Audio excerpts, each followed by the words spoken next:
We take a simple amino acid called tryptophan, we methylate it into the neurotransmitter serotonin, it travels up the vagus nerve and it creates a mood. We take phenylalanine and tyrosine and we turn those into dopamine, the main driver of behavior. So if we know that mood and behavior driven by neurotransmitters that are derived from amino acids, then why isn't it possible that deficiencies in amino acids could give rise to deficiencies in neurotransmitters, which could then be interpreted as a mental illness? And again, I'm not trying to oversimplify mental illness by any means. I believe in therapy. I also believe that, meds do work in many cases.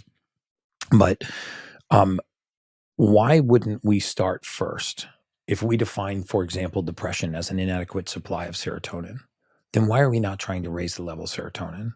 If we define some addictive tendencies as an inadequate supply of dopamine, the absence of dopamine is the presence of addiction. One of the reasons why addiction has a tendency to shift is because we never treat the dopamine deficiency. We only treat the physical addiction, right? So these are why drug addicts become alcoholics, alcoholics become workoutaholics, workoutaholics become workaholics.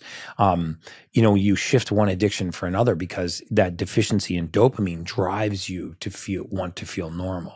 And this is where I believe most addiction starts, is the search for normalcy, not the search for a high, right? I don't believe that most addicts woke up one day and said, I want to get really banged up. They woke up one day and said, I want to feel normal. Yeah, or numb. Or numb. Numb, yeah. Yeah. And in this search for that numbness or the search for that normalcy, whether it was alcohol or nicotine or promiscuity or what have you, they felt that either that numbness or that sense of normalcy.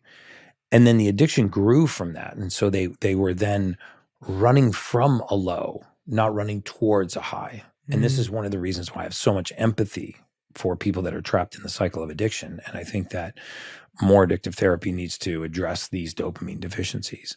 But now we're getting down to the possibility that nutrient deficiencies could give rise to neurotransmitter deficiencies that could give rise to states of mental instability.